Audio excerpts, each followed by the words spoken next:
Está no ar, abre aspas, o primeiro jornal multidigital do eixo SP-Rio. Abre aspas. Apoio. FIA. A FIA faz diferença. Sicredi. Gente que coopera, cresce.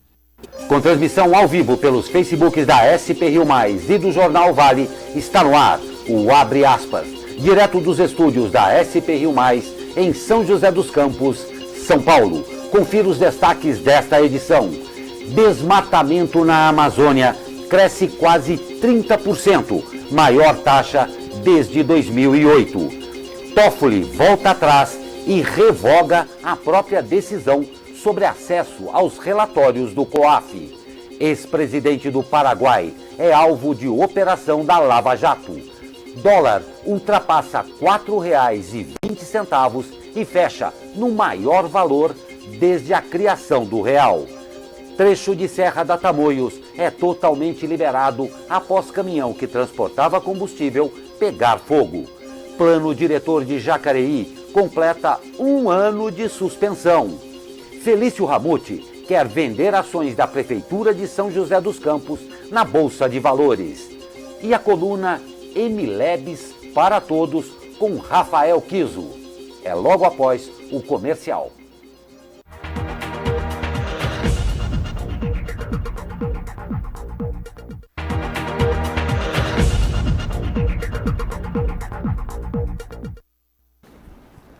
E voltamos ao vivo para a edição do Abre Aspas desta terça-feira. Comigo, nossa jornalista Caroline Correia. Bom dia, Caroline. Bom dia, Glauco. Bom dia você de casa que está acompanhando a gente. Lembrando que você pode interagir conosco, né, Glauco? Através da linha do tempo do Facebook, tanto do Jornal Vale quanto da nossa página SP-Rio. Então pode comentar as matérias, colocar suas críticas, sua opinião. Estamos aqui de olho.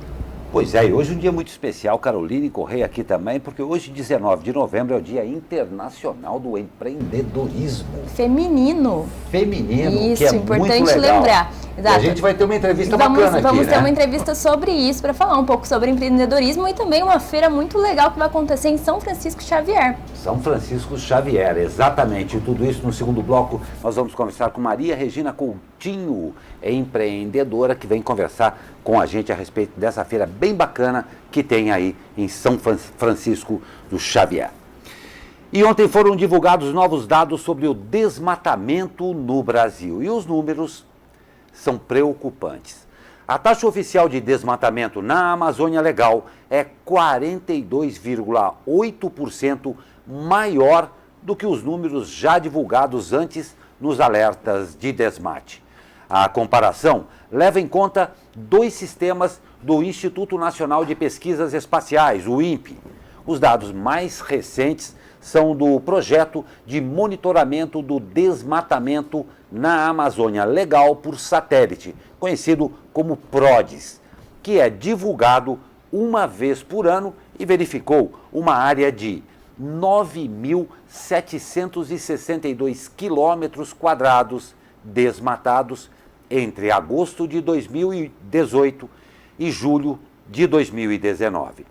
Já o Sistema de Detecção de Desmatamento em Tempo Real, o DETER, havia emitido alertas para um total de 6.833 quilômetros quadrados para o mesmo período. Ou seja, o sistema de alerta apontava a tendência de alta e o sistema mais preciso confirmou um dado ainda pior.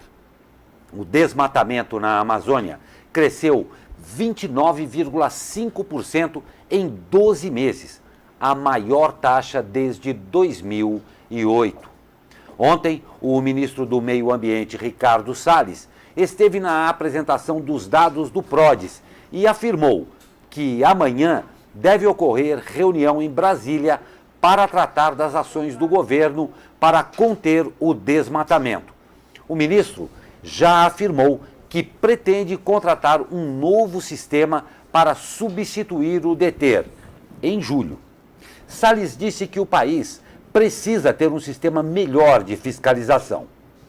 Também em agosto, Bolsonaro, Salles e os ministros do Gabinete de Segurança Institucional, Augusto Heleno, e das Relações Exteriores, Ernesto Araújo, apresentaram um estudo feito pelo Ministério do Meio Ambiente que apontou problemas nos dados do DETER referentes a junho de 2019. Pois é, Caroline, uma situação absoluta, como eu comecei a matéria aqui, extremamente preocupante, uma coisa que era a famosa tragédia anunciada. Exato, não é? né? A gente já desde pequeno sempre escuta do desmatamento da Amazônia, né? Eu lembro de estar estudando e falar sobre o desmatamento da Amazônia, mas hoje tá demais, né, Glauco? Cada vez mais a gente vai vendo, os dados revelaram uma alta muito grande desse desmatamento. Então vale lembrar aí, né, que em julho o DETER sofreu diversas críticas pelo governo, né, falando dessa alta, que os dados teriam sido controlados, né, pelo INPE, e aí acabou gerando a demissão do diretor Ricardo Galvão. Logo após isso, os Salles tinham comentado que abriu um edital para poder buscar empresas privadas para ver o desmatamento da Amazônia, porque para eles aquilo ali não era o real. Mas quando foi ver no satélite, era muito maior o desmatamento que estava acontecendo, né? E agora a gente pode ver aí que é muito maior do que eles mesmos imaginaram, né? Então é muito preocupante, Glauco, esse momento que a gente vive, né? Como você disse, tragédia anunciada. Não tem a menor dúvida. Existe um ditado antigo, e muitos sabem, que diz que contra fatos não existem argumentos. Ratificou-se o que já havia sido visto com o primeiro monitoramento. É imprescindível que, políticas à parte, egos à parte, nós tenhamos seriedade no que diz respeito à Amazônia. Políticas, repito, políticas à parte, o que vier de ser comentado nacional ou internacionalmente, nós temos que ter a decência de cuidarmos desse patrimônio nacional e também mundial, claro, que é a Amazônia, sem picuinhas e sem matizes para isso daí. Ficou provado agora que o estrago era maior do que, na verdade, havia sido divulgado da primeira vez, e resta agora saber, haverão efetivamente medidas com continuidade para que se evite isso daí? Essa é a pergunta que todo brasileiro e também o resto do mundo quer saber. E no Supremo Tribunal Federal, Toffoli recua.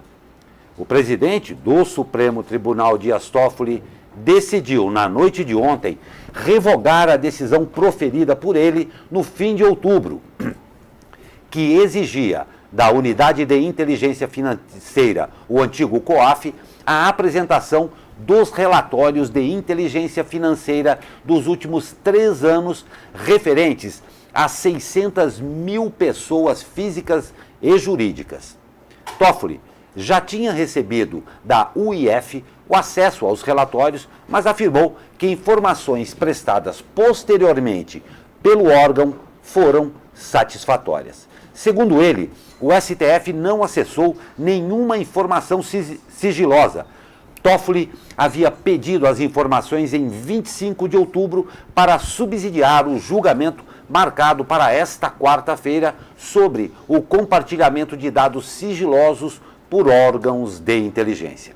O STF deverá decidir se o compartilhamento pode ser genérico, com informações parciais, ou detalhado, com informações completas. Alguns órgãos têm afirmado que o compartilhamento genérico prejudica o avanço de investigações. Advogados afirmam que o compartilhamento detalhado equivale à quebra de sigilo, e que o que só pode ocorrer com autorização judicial. Em julho, Dias Toffoli suspendeu as investigações que usassem, sem autorização da Justiça, dados sigilosos de órgãos como a Receita Federal e o COAF. Na ocasião, atendeu a um pedido da defesa do senador Flávio Bolsonaro, do PSL, filho do presidente Jair Bolsonaro. Bom, ontem, né, o Augusto Aras, o PGR, falou que estava com medo, né, do que ia vir agora, ainda mais com as decisões do Dias Toffoli. O Ministério Público publicou ontem, Glauco, que mais de 935 investigações estão paradas à espera desse julgamento do COAF, né, do antigo COAF. Então a gente tem que aguardar a decisão de todos eles para ver o que aconteceu, né? Mas ontem o Dias Toffoli falou uma coisa, aí hoje já vem me falando outra, e aí amanhã a gente tem a decisão como vai ser mesmo, né, com os outros ministros voltando. Pois é, Caroline, vou pegar uma carona no que você disse. Continuamos à espera, não é? Mais uma, né? Mais uma, porque a gente já tem a espera da segunda instância, né? Que já está aí no Senado, agora mais uma agora do COAF. Não tem dúvida, realmente é uma espera sob certos aspectos agoniante, principalmente para a grande massa da população brasileira que infelizmente não teve na escola, no currículo médio, o advoguês. Então a gente vê as notícias aí se sucedendo e cada vez compreendendo e entendendo menos o que se diz. Vamos aguardar. Antes de você ler a próxima notícia, a gente já tem algumas participações. O Luiz Rosa já está conosco, mandando aquele bom dia, amigão Glauco, e a todos os jornalistas. Bom dia a você também, Luiz Rosa. E também a Ana Souza, que está sempre conosco também. Bom dia, Ana Souza, já está colocando as opiniões dela. E você faça igual. Se tiver sugestão, opinião, manda aí pra gente estar interagindo com você. Não tem a menor dúvida, vão ter obrigado pela presença de todos aí. Até você que está escondidinho aí também, muito obrigado pela sua audiência e, claro, será um prazer aqui a gente poder interagir com você. Muito obrigado. O ex-presidente do Paraguai, Horácio Cartes, é alvo de mandado de prisão preventiva em um desdobramento da Lava Jato que ocorre hoje. A suspeita é que ele tenha ajudado na fuga de Dário Messer, considerado o doleiro dos doleiros. A decisão é do juiz Marcelo Bretas, da 7ª Vara Federal Criminal Fluminense. Cartes terá o nome inserido na difusão vermelha da Interpol. A operação foi batizada de Patron. A ação visa cumprir 37 mandados judiciais no Rio de Janeiro, em Búzios, em São Paulo e em Ponta Porã, que faz fronteira com o Paraguai. Messer estava foragido desde maio de 2018, quando foi deflagrada a Operação Câmbio Desligo. A investigação descobriu que doleiros movimentaram 1,1 bilhão e 600 milhões de dólares em 52 países. O ex-presidente paraguaio Horácio Cartes deixou o poder em agosto de 2018, após 5 anos. Messer, o doleiro dos doleiros, está respondendo a inquéritos policiais desde 1980, Glauco. Neste período, ele movimentou dinheiro de formas suspeitas entre políticos, empresários e criminosos. Então, bom, ele já está preso, agora vamos ver o deslanchar da Lava Jato aí com o ex-presidente, né? Não, Carol, eu vou repetir o valor. Porque é muito alto, né? Meu Deus do céu, 1 bilhão e 600 milhões de dólares movimentados em 52 países. Resta saber quantos mais ocupam esse caldeirão que se privilegiava disso daí. Exatamente. Né, Carol? Porque o interessante dessas operações é ela se deslanchar aos outros países também, né? Conseguir, tem que porque você fazer essa linha de operações, não só aqui no Brasil com a Lava Jato, como a Operação Câmbio Desligo do Patron também. Então, ter essa ligação para conseguir descobrir nesses 52 países, exatamente, né?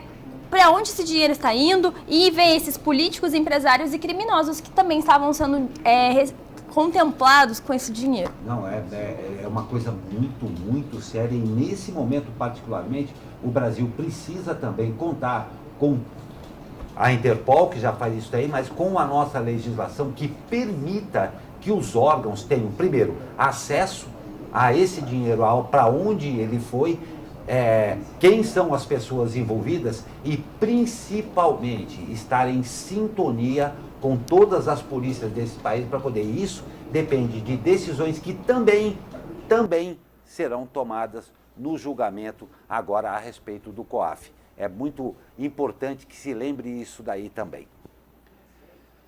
E o ministro da Economia, Paulo Guedes, disse que o governo deve encerrar o ano com um rombo nas contas públicas inferior a 80 bilhões de reais. O valor é abaixo da meta que admitia um resultado negativo de até 139 bilhões de reais em 2019. Abre aspas. Não foi um ano fácil, mas já estamos lançando raízes de bons resultados para 2020 também. Nosso governo queria reverter a trajetória de expansão descontrolada dos gastos públicos. Isso era uma questão de princípio, afirmou Guedes. O ministro também disse que o leilão da cessão onerosa ajudou a fazer um resultado fiscal melhor, além de permitir um maior repasse de recursos para estados e municípios. Desde 2014, a União fecha o ano no vermelho. Em 2018, o rombo foi de 120 bilhões de reais. Aguardar como que vai ser o ano que vem, né? Já que as expectativas do Paulo Guedes são boas para o ano que vem. Então vamos torcer para que isso realmente aconteça e aí que a gente possa ter esse aumento, né, na nossa economia e melhore para todo mundo. E como a gente já vem falando, né, em edições anteriores, a previsão para o trabalho ano que vem, né? Estamos querendo aumentar o número de empregos, então, querendo ou não, isso afeta, mexe na economia. Então, vamos torcer para que não haja um rombo tão grande. Pois é, vamos torcer mais uma vez, né? E o dólar quebrou novo recorde de fechamento nesta segunda-feira, atingindo o maior valor da história desde a criação do Plano Real, acima dos R$ 4,20. O recorde anterior havia sido registrado no dia 13 de setembro de 2018, quando a moeda encerrou os negócios, vendida a R$ 4,10. Estima-se que o aumento do dólar aconteceu em meio a tensões políticas em países vizinhos, como Bolívia e Chile, e preocupações sobre as negociações comerciais entre China e Estados Unidos. O presidente Jair Bolsonaro se recusou a comentar sobre a alta do dólar. Ao ser abordado por jornalistas na entrada do Palácio da Alvorada, Bolsonaro questionou: quer o telefone do Roberto Campos? Roberto Campos Neto é o presidente do Banco Central. O Banco Central deixou de estipular o valor do dólar em janeiro de 1999, após uma crise cambial. A taxa de câmbio passou a ser definida de acordo com a oferta e demanda do mercado.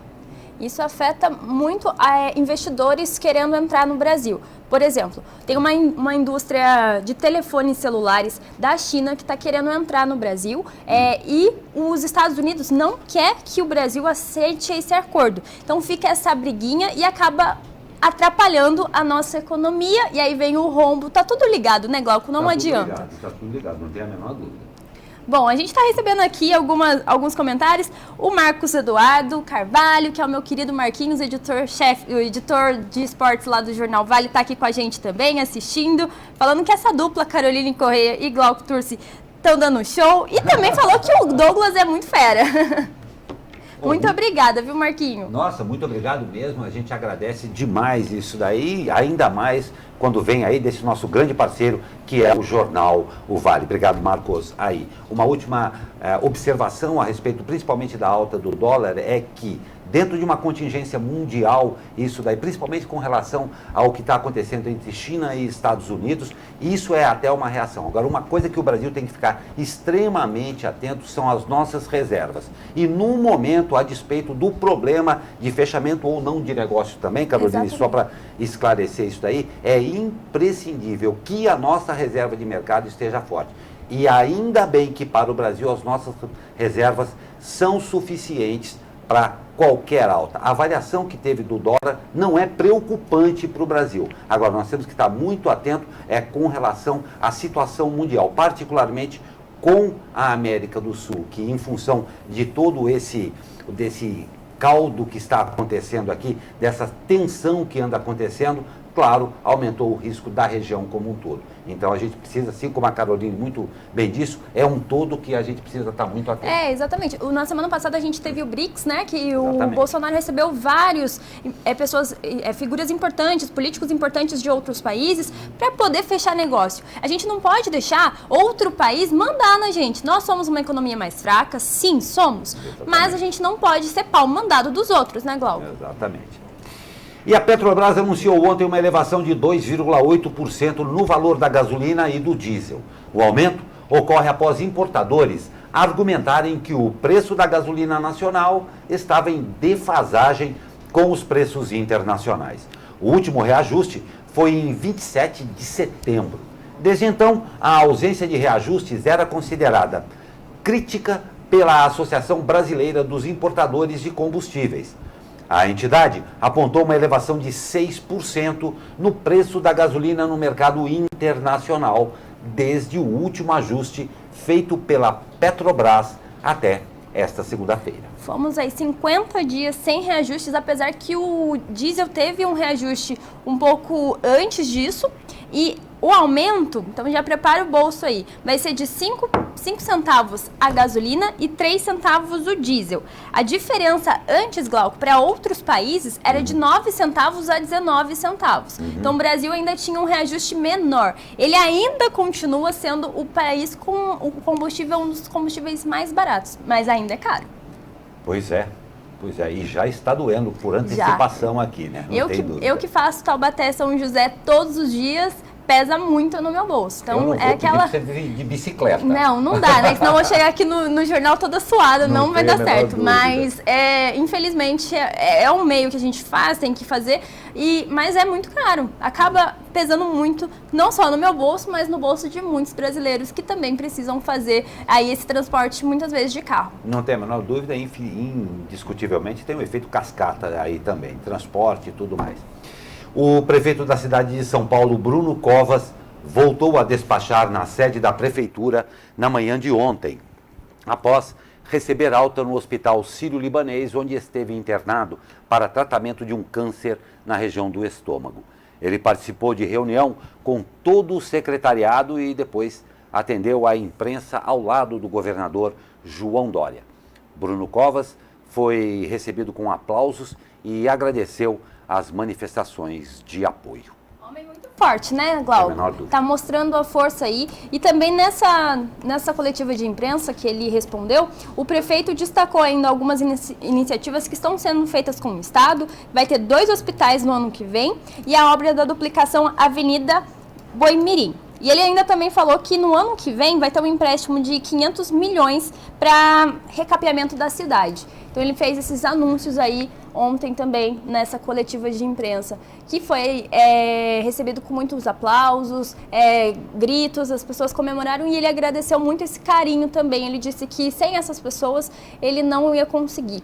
E ele também disse que independente da doença, se ele consegue exercer, se ele está com a mente lúcida ainda, ele vai exercer o cargo dele, não só por ele, mas pela cidade de São Paulo. Não tem a menor dúvida, toda a nossa solidariedade ao prefeito Bruno Covas, a essa solidariedade de humanos nesse momento realmente muito difícil que o senhor está passando. Toda a nossa solidariedade. Nós vamos para um rápido comercial e na volta tem o Tempo com Caio Souza e uma entrevista muito especial, porque hoje, 19 de novembro, é o Dia Mundial do Empreendedorismo Feminino.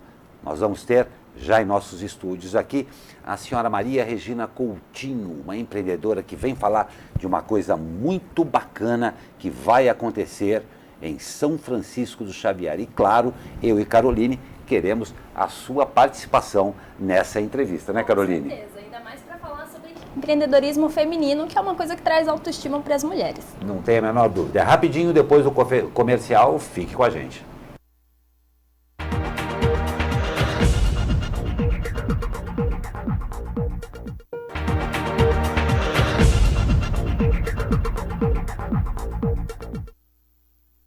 Pois é, terça-feira, 19 de novembro, as nuvens continuam. Dos altos da Cassiano Ricardo, muitas nuvens e parece que vai chover. Mas quem sabe dessas coisas é ele. Fala, meu amigo Caio Souza. Fala, Glauco Turzi, muito bom dia. Um sistema de alta pressão que está posicionado em alto mar vai continuar a induzir ventos úmidos que vão soprar do oceano aqui para o continente. Por conta disso, as condições de tempo hoje vão ser bem parecidas com o que a gente viu ontem, mas o sol pode aparecer com um pouco mais de frequência, mas nada muito forte, né? As temperaturas seguirão amenas, máxima prevista no Vale do Paraíba de 26 graus. Em São Paulo ficaremos com 24 também no litoral e 19 na Serra da Mantiqueira. Pode haver chuva fraca e isolada a qualquer momento, mas principalmente no início da noite. Atenção com relação aos ventos no litoral norte. Por lá, eles podem soprar com uma intensidade um pouco maior. A tendência é que o tempo ao longo de toda a semana fique instável. Então vamos ter bastante nebulosidade e chances de chuva. Caio Souza, direto da sala de operações do Tempo Vale para o jornal Abre Aspas. Pois é, Caio Souza, parece que essa é a previsão aí para o resto da semana também. Claro, a gente está precisando tanto de chuva também, mas agradeço muito a você e a todo mundo aí do Tempo Vale, tá muito legal. E eu falei no começo do jornal hoje, um dia muito especial, dia 19 de novembro, Dia Mundial do Empreendedorismo Feminino. Essas maravilhosas e poderosas mulheres que com a sua força, com a sua percepção e principalmente com a sua sensibilidade conseguem dar essa nuance a todos os negócios, dar a nuance da sensibilidade ao seu negócio, mas passando aquela garra e força. Hoje nós temos o prazer de receber e conhecer também Maria Regina Coutinho, uma paulistana apaixonada por essa serra aqui da Cantareira, Serra da Mantiqueira, e está envolvida num projeto muito legal que já está na segunda edição, que é o segundo encontro de mulheres empreendedoras, sabe de onde? De São Francisco do Xavier. As filhas da mãe Tiqueira estão reunidas aí para, com a sua força, com a sua sensibilidade, fazer valer o empreendedorismo numa região, né, Maria Regina, que com certeza ainda tem muito a ser explorada e promete muito, né? Muito obrigado pela sua presença, seja muito bem-vinda. Um evento muito importante, né? Muito importante, a segunda edição desse evento. E a primeira foram 40 mulheres que participaram e nessa segunda edição já são 65. Uau. Numa cidade pequena e isso é muito positivo para o desenvolvimento delas. A gente sente que o evento realmente é uma troca entre as mulheres que estão querendo começar a empreender, ou algumas que já estão nisso há muitos anos e que sentem algumas dificuldades que são mais femininas mesmo, por isso essa escolha. Legal. Esse dia, ele foi feito pela ONU, né? O Dia do Empreendedorismo Feminino. Para você, qual a importância desse dia? Porque a gente vê que ainda há restrições da mulher entrar no mercado de trabalho.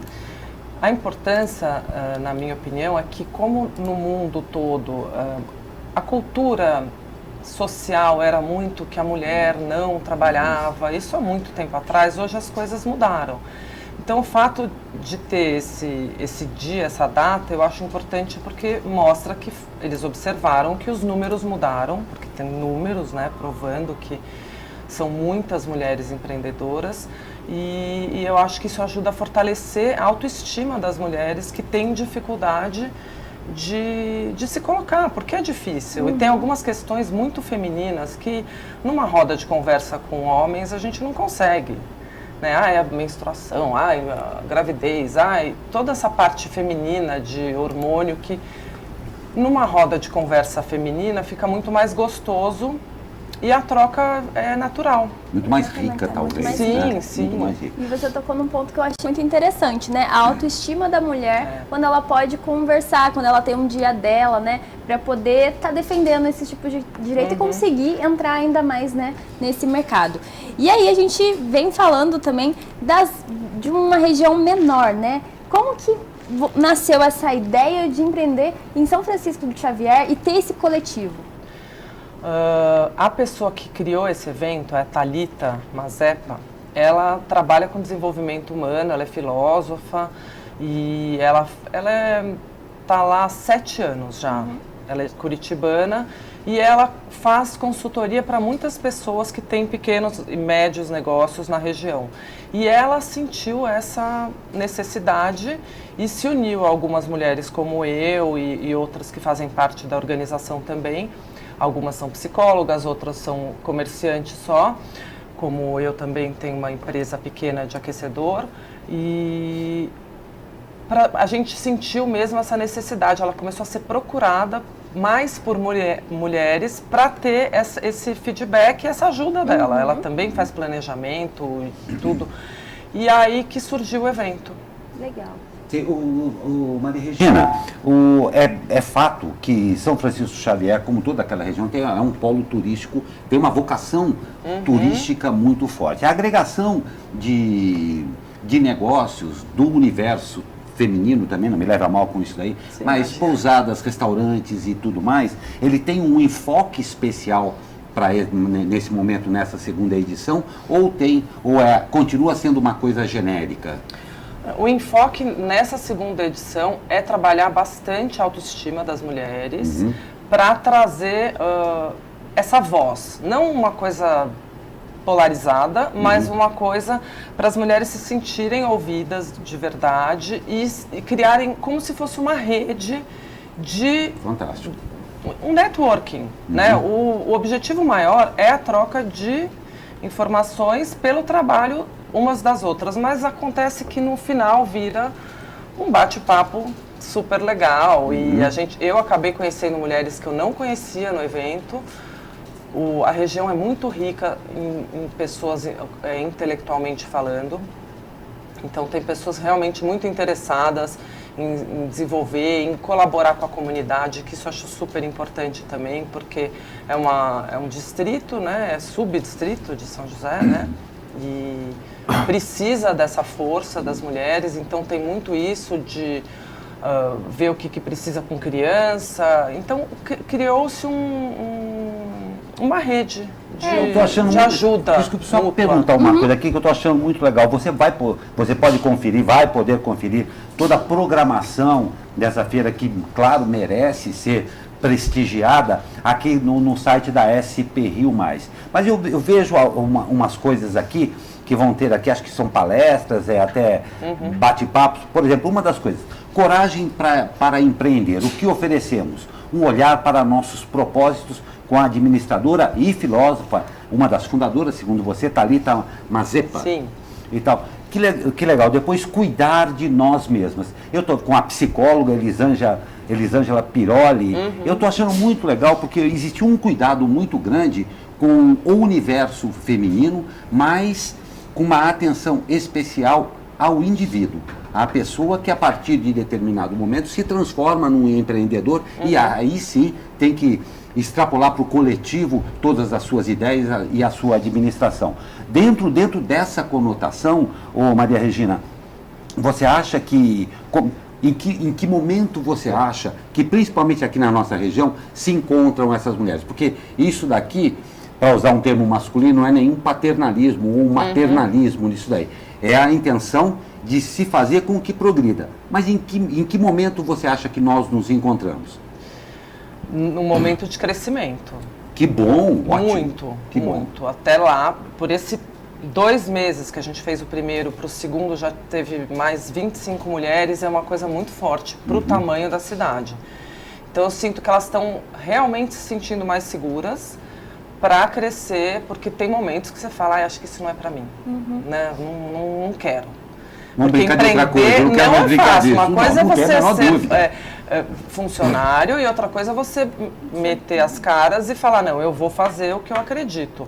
É difícil, eu estou numa crise, por exemplo, na minha empresa, que tem um momento que está calor, eu não vou vender aquecedor. Eu vou falar sobre isso então, esses altos e baixos que a gente está querendo fazer com elas um trabalho mais tranquilo, para elas entenderem que vai ter momento de dúvida, que vai ter momento, meu filho ficou doente, então eu não vou mais fazer, não quero, ou não dá tempo, preciso me afastar. E eu sinto que os homens estão ajudando. Antigamente os homens não tinham essa Visão. característica, né? De tanto ajudar em casa como incentivar a mulher a produzir. Porque as coisas estão igualando de uma outra forma, que eu acho também muito positivo, principalmente para uma cidade tão pequena, onde existe ainda uma cultura de roça, e que a gente sabe que é um lado um pouquinho mais difícil de trabalhar com relação ao desenvolvimento da mulher. Então eu sinto isso, e já existia uma senhora que fazia esses grupos lá, é que eu não consigo me recordar o nome dela agora, ela faleceu esse ano, e ela era muito forte na região, ela tinha um grupo também eram mais encontros, mas então já tem essa cultura, o que eu acho incrível. Você sabe uma coisa, uma observação agora que eu acho muito interessante? Tudo isso que acontece aqui, esse encontro de vocês, os assuntos que vão ser tratados, mas eu acho muito legal quando as mulheres, a despeito e acima de qualquer característica de vitimização, vão à luta. Porque um discurso sobre certos aspectos, creio eu, é um pouco antiquado e um pouco conformista quando você fala, mas os homens não dão espaço, a sociedade é responsável. Não, a gente tem um exemplo, até com esse evento que acontece em São Francisco, que quando se quer, se reconhece os problemas, mas se enfrenta os problemas e vão ver aonde que está, de que forma nós podemos nos ajudar. Acho que é uma característica bem marcante disso daí também. Sem vitimização da mulher. Sem vitimização, muito pelo contrário. É dar voz a elas, mas também sem estar contra os homens, não é nada disso. Lógico. É porque tem uma demanda muito grande de mulher mesmo lá. Sim, que legal. Isso. E a gente consegue até ver que numa pesquisa recente do Serasa mostrou que até 2016, 43% dos empreendedores eram mulheres. Então, você conseguiu enxergar isso numa cidade tão pequena, né? Em São Paulo, você deve ver de uma maneira totalmente exacerbante, assim, né? Então, é muito bacana isso da gente ver o crescimento feminino dentro do empreendedorismo, que era uma área totalmente masculina, né? E hoje as mulheres arregaçando a manga para ir lá e colocar a mão na massa. E você consegue ver essa diferença aí de São Paulo, obviamente, né? Mas... Consigo. Em São Paulo as mulheres são muito competitivas. E lá em São Francisco Xavier eu sinto que existe uma união, é um companheirismo. O evento cresceu muito rápido por causa disso, eu acho, porque uma quer ajudar a outra. A gente fez uma roda de conversa no primeiro, que foi muito interessante. Cada uma contou para a outra, a gente fez duplas e elas contaram um pouco da história delas, umas para as outras. E foi muito rico, porque muita gente não sabe. Você vê a pessoa na rua, né? Porque lá a gente se encontra na rua diariamente, porque é uma cidade que tem 2 ruas, né? Então, criou esse laço. Eu acho que foi muito bom e essa é a diferença que eu vejo. Em São Paulo as pessoas não se encontram. Você não vê seus amigos na rua, você precisa marcar e muitas vezes não acontece. Então, é tudo pelas redes sociais em São Paulo. Você só fica sabendo... Impessoal.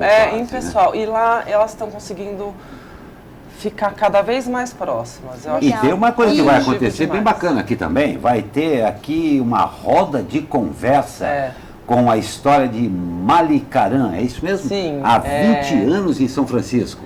A Tati, que é a proprietária hoje com os irmãos dela, ela que é a gestora dessa marca. Ela vai contar a história dela. Começou com a mãe deles, né, que era uma pessoa maravilhosa, mas que já faleceu também. E ela vai colocar um pouco da história, dos desafios. Ela trabalha com essências e com sabonetes e com toda essa linha de corpo, que também tem a ver com cuidado.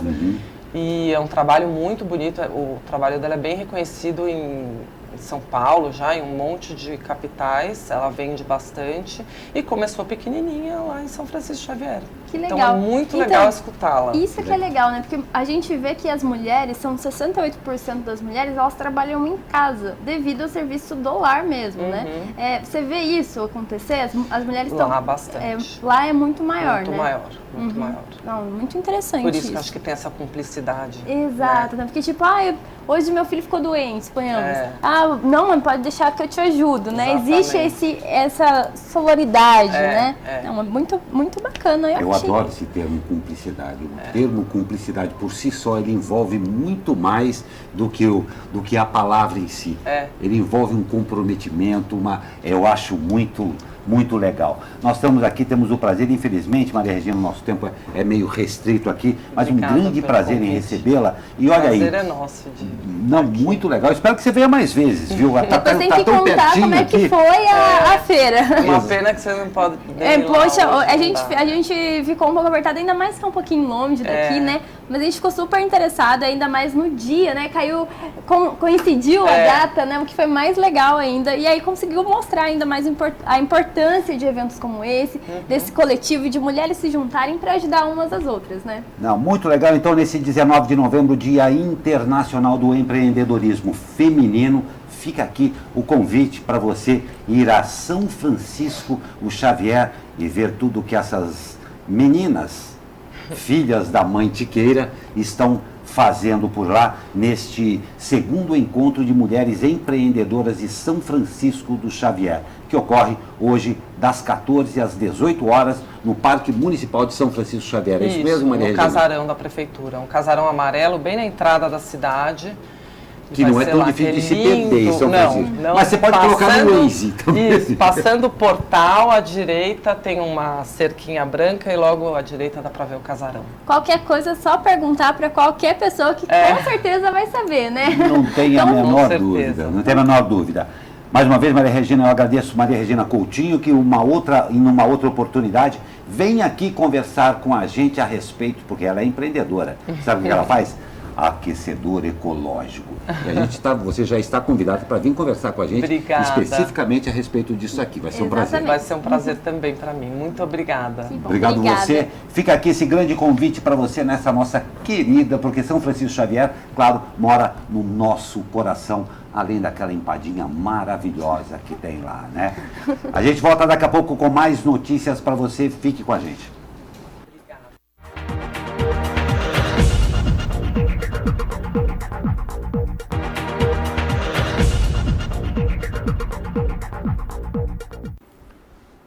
E atenção, a concessionária Tamoios informou que o trecho de serra da rodovia foi totalmente liberado às 4h40 da manhã desta terça-feira, após a operação para a retirada do caminhão que pegou fogo e limpeza do local. A ocorrência foi por volta das 11 da manhã de ontem, quando o veículo que transportava 40 mil litros de combustível tombou. O corpo do motorista foi encontrado carbonizado dentro da cabine do caminhão. Você confere o vídeo aí, realmente impressionante, né, Caroline? Né, Glauco? A gente vê ali os carros dando marcha ré, daqui a pouco começa a explosão e as pessoas começam a correr. Deve um desespero, né? Nossa, não você As vai imagens são aí. impressionantes. Essas imagens aí são das câmeras da Tamoios que a gente pode Olha conferir. só a hora que lá, pega. O casal que o caminhão bateu num veículo de passeio, né? E o casal que estava no carro conseguiu sair, graças a Deus. Conseguiu sair. Infelizmente, né, não tivemos a mesma sorte com o motorista do caminhão, que foi encontrado com o corpo carbonizado. Não tem dúvida, mas a gente fica vendo aí o sufoco que deve ter passado essa pessoa, porque é fácil a gente ver o vídeo e falar porque não correu antes. Exatamente. Mas quem está na situação, né? É aquele momento, né? Momento de desespero, a gente não pensa muito no que você vai fazer, né? A gente acaba sendo um pouco inconsequente. Nossa, mas entre a nossa vida e um bem material, é óbvio que a gente vai pensar na nossa vida, né? Fez muito bem as pessoas que conseguiram sair correndo. E o mais engraçado, não engraçado, nossa, até palavra errada, mas quando a pessoa pensa assim, vou pular aqui na parte de mata, aí daqui a pouco explode também, né? Então você fica sem saber o que fazer, né? Ou as pessoas atrás ali conseguiram dar ré, né? Mas as outras não. Lá na frente o pessoal teve que sair do carro mesmo. E aí a gente até tava discutindo, né? Imagina se tiver criança dentro do carro, porque às vezes tá na cadeirinha, não consegue tirar. Desespero total. Atenção sempre. Continuando, a Embraer anunciou ontem no Dubai Air Show o nome e a designação de sua aeronave de transporte multimissão, o Embraer C390 Millennium, antes chamado de KC390. Abre aspas. A nova designação reflete maior flexibilidade e valor para os operadores que procuram uma aeronave para realizar missões de transporte aéreo e mobilidade aérea, entre outros, informou a Embraer, a fabricante. A Embraer e a Boeing também anunciaram o nome da segunda joint venture que farão. Esta para promover, claro, a venda do C-390 Millennium. A empresa vai se chamar Boeing Embraer Defense. A Embraer terá 51% de participação na Boeing Embraer Defense. Sorte a Embraer em mais essa joint venture. Agora é só esperar o acordo sair de vez, né? Esperando aí essa decisão da União Europeia, né? Que tinha sido... o acordo ia ser aí agora em janeiro de 2020, mas ficou para março, né? Vamos esperar sair tudo certo e boa sorte para a Embraer. Não tem a menor dúvida, porque a Embraer, além de uma grande fabricante mundial, claro, habita no coração e no psicológico do Vale do Paraíba. E é claro que para o Brasil como um todo também é importantíssima essa fusão aí. E o prefeito de São José dos Campos, Felício Ramute, enviou à Câmara projeto para pedir autorização dos vereadores para vender ações avaliadas em R$2,5 milhões na Bolsa de Valores. Lido na sessão da última quinta-feira, o texto ainda passará pelas comissões de Justiça, Redação e Direitos Humanos e de Economia, Finanças e Orçamento antes de ser votado. Como tramita em rito urgente, o prazo para emendas termina já nesta quinta-feira. Todas as ações são de empresas do setor energético, consideradas não estratégicas pelo município.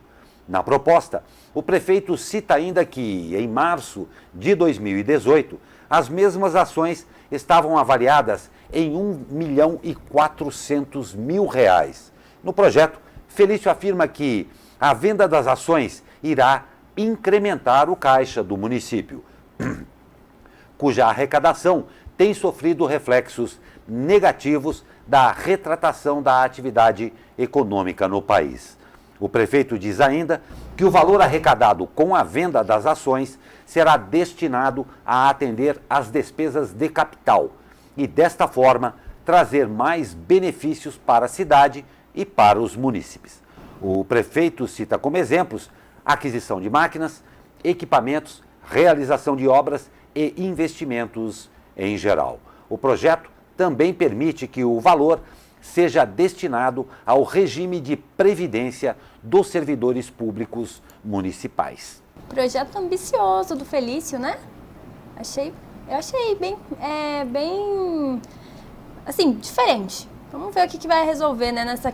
Na quinta-feira a gente vai ter a resposta da Câmara, né? Não tenha dúvida. Na sexta-feira a gente mostra aqui toda a repercussão, né, Glauco? Não tenha dúvida. Inovador também, isso daí é muito importante. E é muito interessante a gente notar que São José dos Campos é um ponto fora da curva frente à maioria dos municípios do Brasil. Então, essa ação é realmente muito interessante e a gente precisa aguardar para ver aí. Achei ambicioso, achei interessante, achei diferente. E a revisão do plano diretor completou 1 ano de suspensão em Jacareí. O procedimento alvo de discussão na Justiça entre Ministério Público, Defensoria Pública e do prefeito Isaías Santana tem expectativa de ser solucionado este ano. À época, a juíza Rosângela de Cássia Pires Monteiro determinou a suspensão do procedimento, acatando ao pedido do Ministério Público e da Defensoria, que apontaram, entre os problemas, falta de participação popular no processo e problemas com o período determinado para a realização de audiências públicas. A Prefeitura, desde o princípio, negou irregularidades. Para a Defensoria, havia a necessidade da apresentação de estudos técnicos que justificassem as obras. Passados 365 dias desde a suspensão, o governo Isaías Santana se afirmou otimista quanto à retomada da revisão do plano. Abre aspas. A Prefeitura já avançou bastante nas discussões do plano diretor. Já existe um prévio acordo com a Defensoria e a administração aguarda a manifestação do representante do Ministério Público para fechar o acordo, já que a promotora que acompanhou as negociações se aposentou, informou a Prefeitura em nota. A Defensoria afirma que há uma nova contraproposta para o plano diretor e que ela deve ser apresentada ainda essa semana e ser votada o quanto antes. Então a expectativa é que o plano diretor retorne ainda este ano. Né? Não precisamos comemorar mais 2 anos de aniversário. Não vai ter mais um aniversário, então. Poxa Esperamos vida, todos. né? Completar o ano suspenso é complicado, né, Glauco? É complicado, é bem complicado. Mas olha só, está chegando essa época aí de muita alegria para uns e outros que já talvez não curtam muito. Mas tem uma coisa que já ficou aqui meio marca registrada. São José dos Campos recebe o Natal iluminado pelo 3º ano consecutivo. A maratona de eventos começa já nesta sexta-feira, dia 22, claro, né? Com a chegada do Papai Noel na Praça Afonso Pena, às 19h30, onde estará montada, olha só, para levar a criançada, é bem legal, a Casa do Papai Noel, que fica aberta aí para visitação, vai ficar aberta para visitação de segunda a sexta, das 16 às 20 horas e nos finais de semana, das 11 às 15 horas. Outras atrações serão os shows organizados pela Fundação Cultural Cassiano Ricardo em um palco montado ao lado da Casa do Papai Noel. E as sessões do cinema nos bairros, com exibição de filmes em diversos locais a partir das 18h30.